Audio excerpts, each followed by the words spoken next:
Welcome from all of us at He is Risen Ministries. Your support by subscribing and giving a thumbs up helps us keep creating videos that inspire and equip those seeking a deeper walk with the Lord.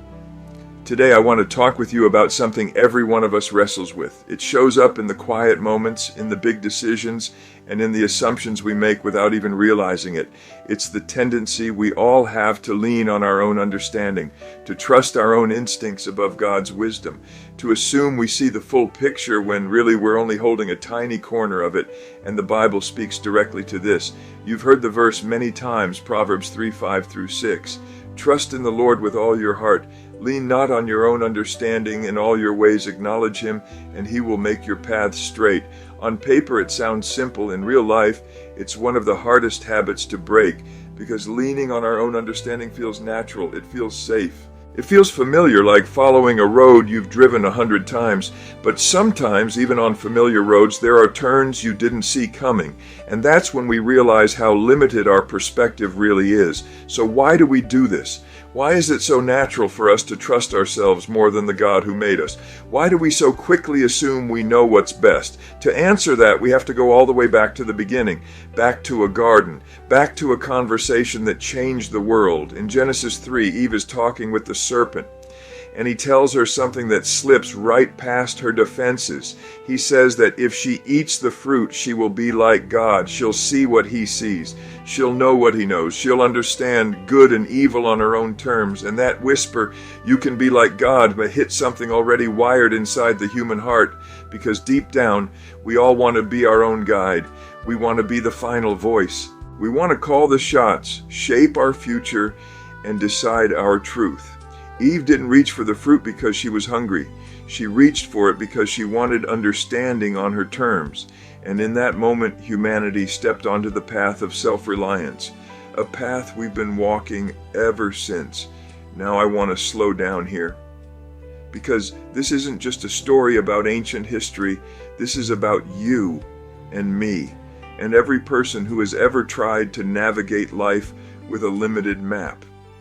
Leaning on our own understanding doesn't always look dramatic. Sometimes it looks like saying, "I've got this," without ever asking God what He thinks. Sometimes it's making a decision out of fear, because fear feels more real than faith. Sometimes it's replaying worst-case scenarios because we assume we can predict the future. Sometimes it's trying to fix ourselves before we ever invite God into the mess. And sometimes, maybe more often than we want to admit, it looks like convincing ourselves that God will understand if we take matters into our own hands. But underneath all of that is the same whisper Eve heard. You can handle this. You can be enough on your own. Let me give you a modern example. Think about GPS on your phone. Most of the time it's reliable. But have you ever driven somewhere you thought you knew well, turned off the GPS, and then discovered halfway in that you weren't as familiar with the route as you thought? Suddenly you're rerouting, turning around, feeling frustrated, and you think, why didn't I just follow the map? Our understanding is like that. It gets us part of the way. It helps us make decisions that seem reasonable, but it cannot see what God sees. It cannot see around the corner where He already stands. It cannot see the connections He's weaving behind the scenes. And it cannot see the dangers He's trying to protect us from. Another example.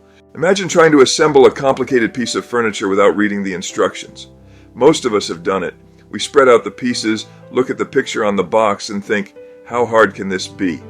And 10 minutes later, we're staring at 2 extra screws, a backwards panel, and a growing sense of regret, because the instructions existed for a reason. God's wisdom is the instruction manual. Our understanding is the picture on the box, and the two are not the same. Now let's talk about why leaning on our own understanding can be so spiritually dangerous. Not because God is waiting to punish us, but because it subtly disconnects us from the one who cares for us more than we can imagine.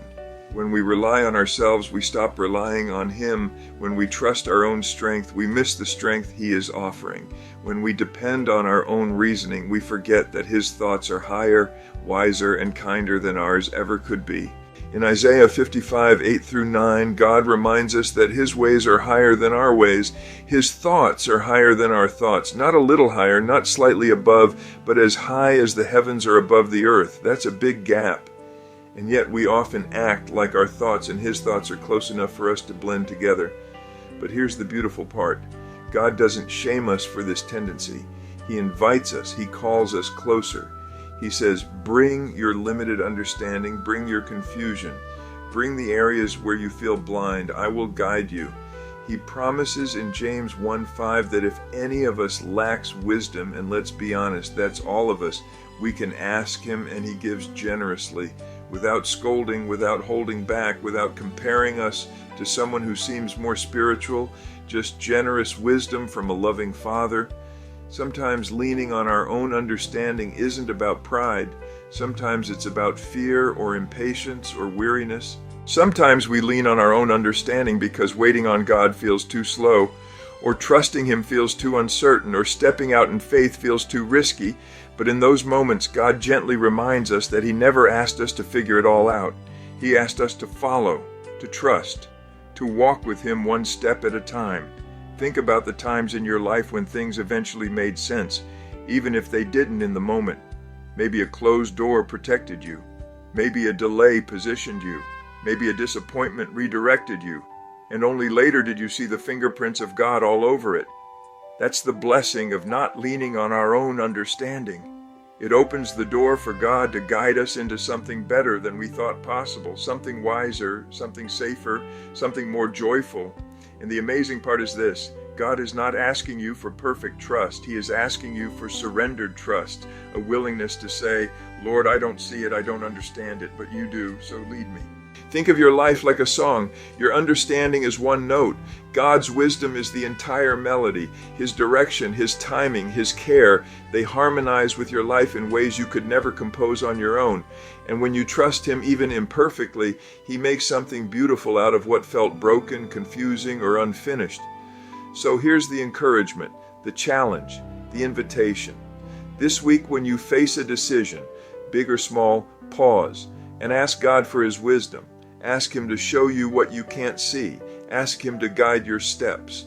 And then trust the nudge he puts on your heart. Trust the verse he brings to mind.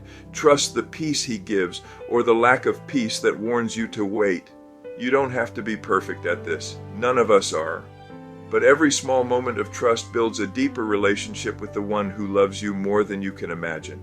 And remember this, you were never created to make sense of life all on your own. You were created to walk with God, to lean on him, to receive wisdom from him, to let him be the one who makes your paths straight.